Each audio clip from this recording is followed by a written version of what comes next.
Assalamualaikum warahmatullahi wabarakatuh. Waalaikumsalam warahmatullahi wabarakatuh. Bismillahirrahmanirrahim. Alhamdulillahi rabbil alamin. Ala kulli ni'matil islam wal iman wal ihsan wal ilmi wa sihhatil badan.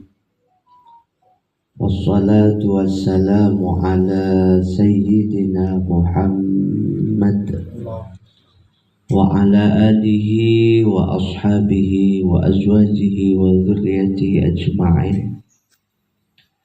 Allahumma akrimna binuril fahmi wa akhrijna min dhulumatil wahmi waftah alaina bima'rifatil ilmi wasahhil ahlaqana bil hilm. Allahumma ij'alna minal ladzina yastami'una al-qawla fayattabi'una ahsanah bijahi sayyidina Muhammadin sallallahu alaihi wasallam wa bisirri asraril Fatihah.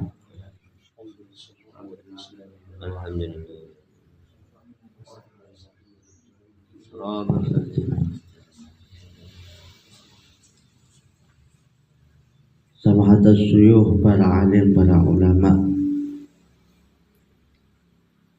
para subdikri, tuan rumah Bapak Saiful Hidayah, sarang seluruh teman-teman Tanzil, juga tak lupa hadir juga adik-adik di sini, adik-adik santri. Alhamdulillahirabbil alamin, di siang hari ini kita bisa berkumpul, berjumpa dengan keadaan sehat walafiat yang utama. Yang kedua, masih bisa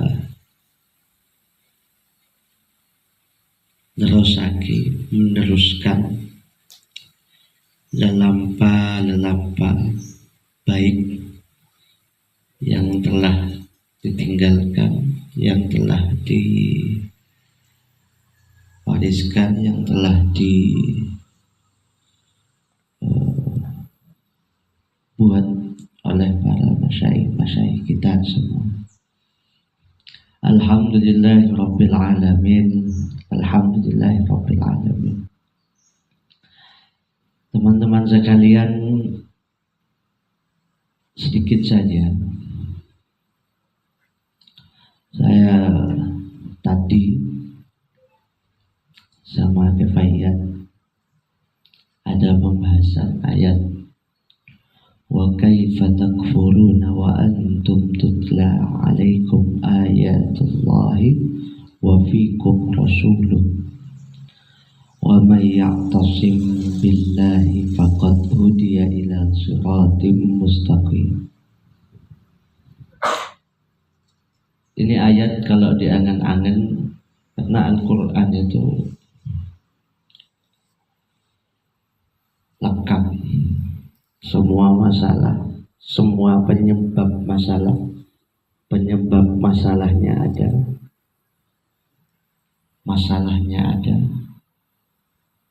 solusinya juga ada. Jadi Al-Quran ini dipakai di bidang manapun, dalam kacamata apapun, dalam keadaan apapun, Al-Quran ini beda.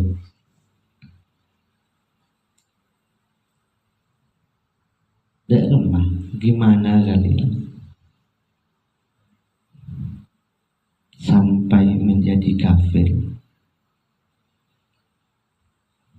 padahal ayat-ayat Allah dibacakan kepada kita. Tidak hanya ayat-ayat Allah, bahkan Rasulnya ada di sekitar kita. Solusinya apa? Wa may ya'tasim billah faqad hudiya ila siratal mustaqim. Barang siapa yang berpegang teguh kepada Allah, maka sungguh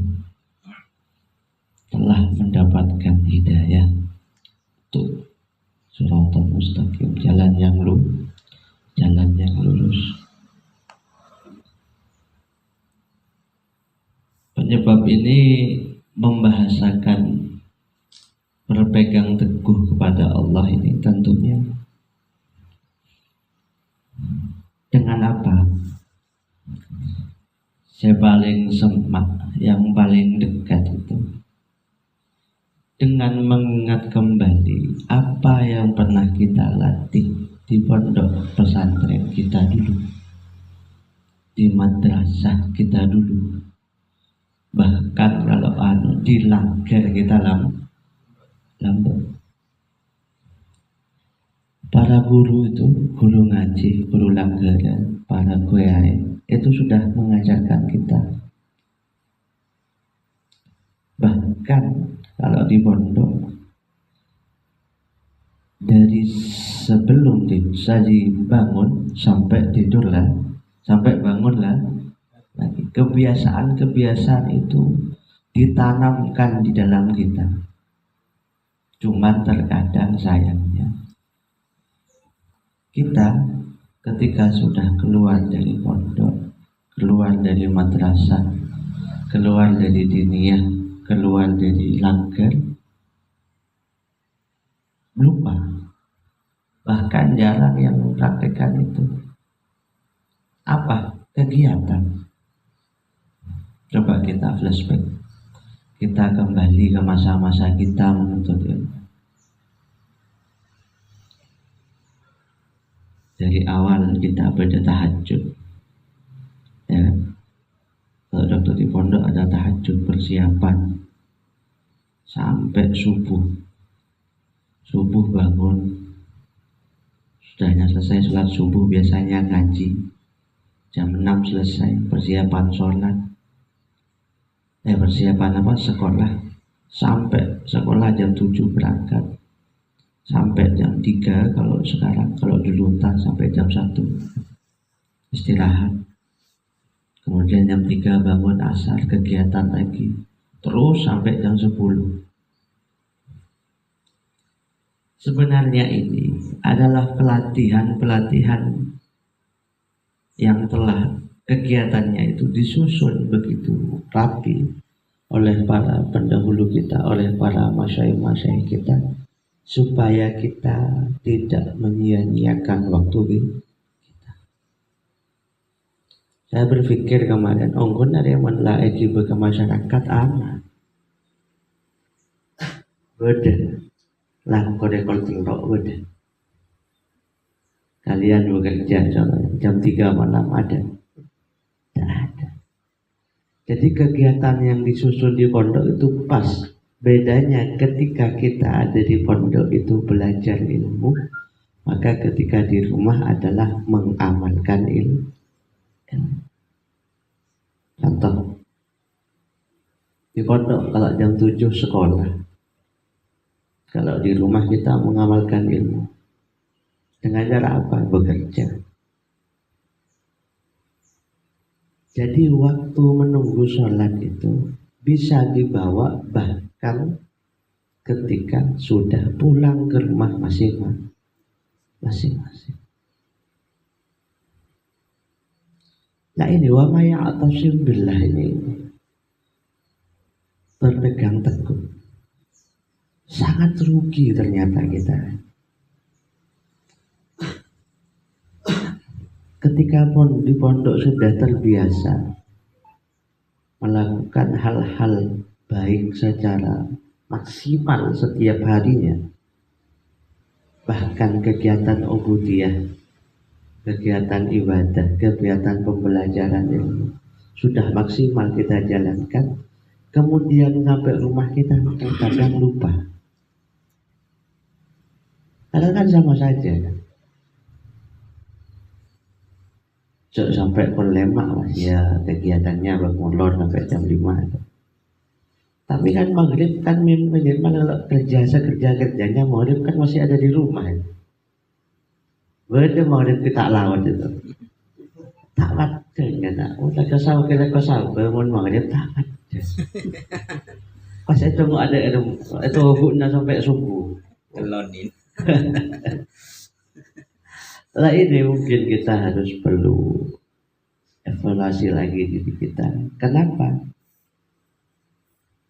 Karena sebenarnya biar kita paham betul pada ayat wallazi anzala sakinata wallazi anzala sakinah fi qulubil mu'minina liyazdadu imanan ma'a iman. Supaya apa? Supaya Allah menurunkan kepada kita as-sakinah, yaitu berupa ketenangan. Supaya apa ketenangan ada? Supaya bertambah lagi iman kita dan terus bertambah. Dan ketika sudah bertambah iman kita, bertambah ketakwaan kita, apa terusannya? Hasilnya apa? Walau anna ahlal qura amanu wattaqaw la fatahna alaihim barakatim. bekal buka barokah-barokah yang ada di langit dan juga di bumi. Dari apa hal-hal besar itu? Bukanya barokah dari langit dan bumi diberikan kepada kita dari hal kecil. Wa may yahtasim bil berpedang teguh. Nah ini kemudian memang perlu refreshing, merefresh lagi hal-hal yang pernah kita lakukan ketika di pesantren. Makanya ketika di pesantren itu mencari ilmu, ketika sudah di rumah mengamalkan ilmu.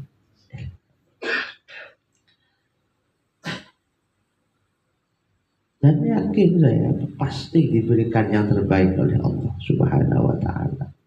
Karena Allah punya sifat innallaha la yukhliful mi'ad. Allah itu tidak akan pernah dan mustahil mengingkari janji. Kalau sudah sebab-sebabnya kita maksimalkan, doa-doa kita maksimalkan, panjatan doa kita maksimalkan, lah hasilnya pasti nyata.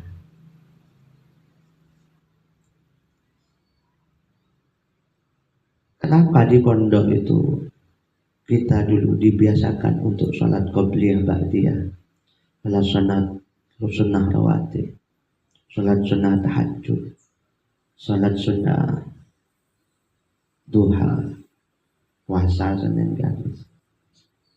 Ya intinya begini, hal-hal sesunnah baik-baikan aja ke apa boleh hal-hal sewa wajib. Kita kan punya iman ini naik turun, kadang cek semata, kadang motor-motoran. Lah make toron ini cek rontoron kan, cek rontoron gel. Iki iman toron tak bojong sebulan bahaya. Artinya apa?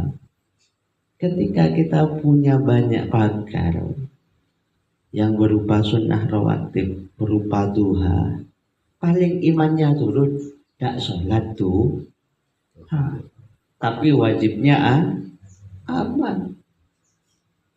Tapi buat pagar konsep toh, kejadian sekarang ini banyak benci. Kenapa gak ada pagar satu, pagar dua, pagar tiga? Nah ini mungkin yang bisa jadikan bahan evaluasi. Bahkan kita mengaji itu, niatnya kalian semua berangkat dari rumah menuju ke sini, itu adalah perjalanan mencari ilmu juga. Kalau diniatkan mencari ilmu, maka seharusnya berefek seekakala bagi kalian semua. Ada efek yang akan diambil oleh kalian semua. Entah bertambahnya pemahaman, entah bertambahnya ketenangan, pasti tampak. Pasti tampak. kalau mau benar-benar niatnya mencari ilmu. Lah ini praktekkan, ini amalkan. Tidak ada sebenarnya para masyayikh pun hadir ke acara pengajian dan lain-lain niat ngaji. Karena ada satu dasar ij'al ta'lima kalinnas ta'liman linafsi. Berarti pengajaran kalian kepada manusia itu pengajaran buat diri sendiri. Lah ini diangan-angan sama teman-teman sekalian, dirasakan. Jangan sampai kita menjadi orang yang memegang Al-Quran dekat masih nyapok kepada masyayikh, kemudian kita jauh dari jalannya Allah. Eman salah.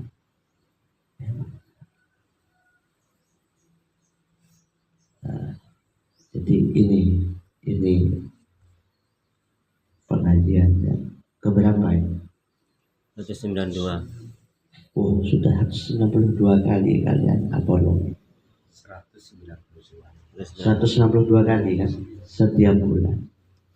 Jadi kun pekun itu perlu dipertanyakan itu asal ini mubahaban. Itu perlu dipertanyakan. Entah ketenangan hatinya, entah apa ekonomi, pekun ekonomi 192 pertemuan pekun masalah ekonomi perlu dipertanyakan, itu tak bisa itu. Beda apa itu? Itu saatnya refleksi diri kita, lihat kembali ke dalam hati kita, lihat kembali dalam niat kita, ada apa di dalam diri kita. Seharusnya kalau sudah 192 kali pertemuan, pro sampean udah jago. Andaikan mancing itu tetap nak beri cukup, nebak sudah itu. Bahasa nebak, tidak sih beri cukup, tidak sih tanda gitu. Karena bukan karena masalah dunia ini, karena pengalaman.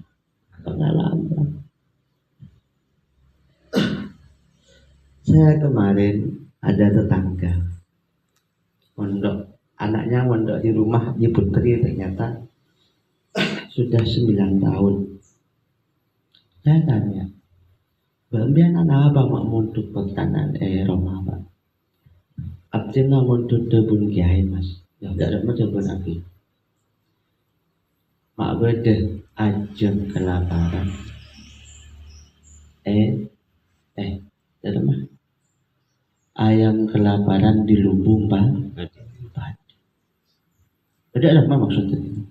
Engki Mas, masak beda sponduk baan atau naan pas tak oning kain. Oh, beda ada mana sekian dia. Kuat memenduk. Betul berjaya kayak tadi. Norok terberjaya. Dan menewar duduk kayak tak sadar pikiran tu Mas. Kor benar ku nyari. Oh. Saya pas terbesit saya. Ingin biar ngalah. Padahal itu debu ketika cuman cerah. Diambil dan diamalkan, efeknya seperti itu. Loh, apa kabar kita yang setiap hari ngaji, yang setiap hari mulang, yang bangga dengan kualitas abek santen kiai A, abek santen kiai B, kini pusat, kini bosan. Pertanyaannya, sudahkah ba'aba'an ngalak? Sudahkah ba'aba'an ngamalaki? Apa saya buaki? Apa saya bulan? Barang masyarakat lain. Ini fotogar pikir. Makanya seharusnya kita ini bertambahnya hari, bertambah pula hal-hal negatif, hal-hal yang tidak produktif, hal-hal yang tidak bersifat ibadah. Dalam hal-hal yang sia-sia itu akan lebih berkurang tambah tahun, berkurang tambah hari, berkurang tambah hari. Sehingga kita menjadi santri yang benar-benar santrinya para masyarakat. Jadi para ulama dulu ingin diakui menjadi santri itu buat kita, buat perjuangan, buat ini, buat ini, buat ini. Untuk diakui sama. Sekarang cukup dengan status W. Buktikan. Dengan cara apa? Diamalkan sedikit demi sedikit apa yang sudah diajarkan oleh guru-guru kita. Jadi itu cukup sekian. Semoga ada manfaatnya. Kalau ada salah itu murni kebodohan dan kehilafan saya. Kalau ada benarnya itu murni dari Allah Subhanahu wa taala. Al-Fatihah.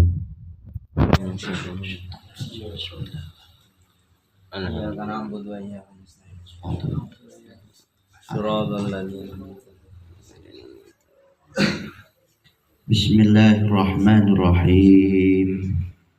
Allah